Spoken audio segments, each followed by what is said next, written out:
Hi, I'm John Stevenson, and we'll be introducing a new series on the book of Exodus, the book of deliverance. The name of the book, the Hebrew name, isn't actually Exodus. That's our English name. Ve'eleh Shemot. These are the names, and it's taken from the very first words of the book of Exodus. What the scribes used to do, they'd open the scroll a little bit, and there's how the book starts, and that would be where they would derive their name in the very earliest times. Not just in books of the Bible, but even books of secular literature as well. However, eventually the idea of naming a book after the substance of the book instead of just the opening line came about, and so the Greek name in the Greek Septuagint was Exodus, which is where we get our English word.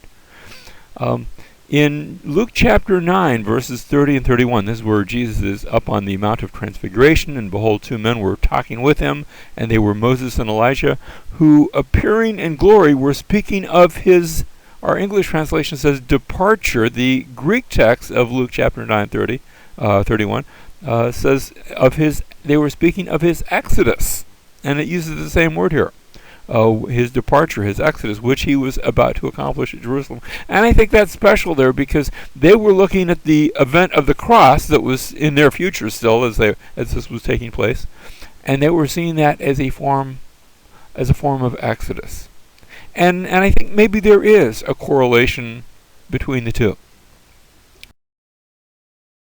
The theme of the book of Exodus is going to be redemption. It's a book about God redeeming his people. What I want to suggest is that the Exodus event was the redemptive event of the Old Testament. Let me say that even stronger. The Exodus was to the Old Testament what the cross is to the New Testament. And that doesn't mean that it saves you. You're not spiritually saved by the Exodus. But it did create the nation of Israel. It was a redemptive event. It purchased them. It made them God's people in a special way, and it created the nation in the same way that the cross brought about the church. Now, our outline of the book of Exodus, I'm going to give you several. First of all, we can see it in chapters 1 through 5, where they leave Egypt and they go out into the Sinai wilderness. And they get to Mount Sinai and they are given the law, and finally in chapters 25 through 40 it deals largely with the tabernacle.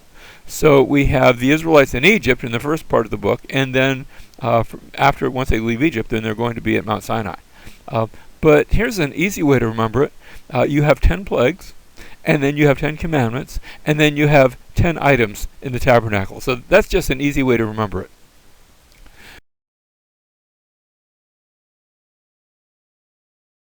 But here's a look at the flow of the book in chapters 1 through 13, and this is with the 10 plagues. God meets Moses, and then Moses goes back to Egypt, and Israel exits, or we could say it exoduses from Egypt. That's the term exodus. And once they leave Egypt, there's this rebellion aspect, where Israel complains and they rebel and they actually want to stone Moses at one point. And it's a bit of a rebellion period, problems that arise. And finally they get down to Mount Sinai, and God gives them the law, the covenant, and the commands. Next we have commands specifically for the building of the tabernacle, chapters 25 through 31. And then we have another segment where there's rebellion. So I want to see how there's a certain pattern and flow. There's another rebellion. Again, this time it's the golden calf incident. And finally, we have the building of the tabernacle. Again, a meeting with God, because God enters the tabernacle. He enters the building. And the book closes where God is with his people.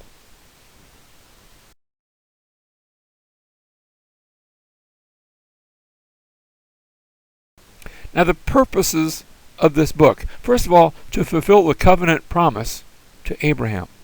God had promised Abraham, your descendants are going to be people in a foreign land, but I'm going to bring them out and give them a new land. And that's what is taking place in the book of Exodus. Secondly, to authenticate the ministry of Moses. It's telling us that Moses was the man of the hour. He was the man that God chose to be the mediator between God and men for that time. Of course, there's one greater than Moses who's come about since then, and we'll talk about him in a moment. To give the spiritual heritage of Israel. And the book of Exodus really is doing that, along with the other books of the Torah.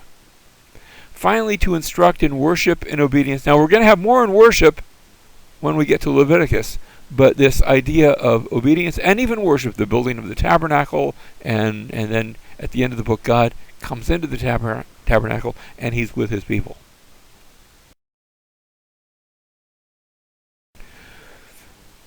Romans chapter 15, verse 4 tells us that whatever was written in earlier times was written for our instruction, that's us in the church, so that through perseverance and encouragement of the scriptures we might have hope. Exodus wasn't written necessarily to us, but it is written for us. 1 Corinthians chapter 10, verse 11, inciting those events that some of which take place in the book of Exodus. Some continue in Leviticus and Numbers. But Paul says, now these things happened to them as an example, and they were written for our instruction on whom the ends of the ages have come. This book was written so that we can be instructed in who God is and what is right and wrong, and even about our approach to him. In closing, I want to contrast Genesis with Exodus. Genesis starts off with all humanity in view. When Exodus opens, the focus is upon this little nation of Israel. It begins with all of the Israelites in view and how they grow. In Genesis, that eventually comes to focus upon one man, Abraham and his family. In Exodus, likewise, our camera view eventually comes to focus upon one man, Moses and his family. In Genesis, Abraham has two siblings, Nahor and Haran. In Exodus, we find that Moses has two siblings, Aaron and Miriam. In Genesis, he's called to leave his home and travel to a foreign land. In Exodus, Moses is called to, he's forced to flee his home and travel to a foreign land. And it reminds me of Jesus, who in his birth, his parents, remember, were forced to flee. In their case, they went down to Egypt. But Jesus himself, who in order to come to earth, left his home in glory, that he might come and be our Savior, our Redeemer.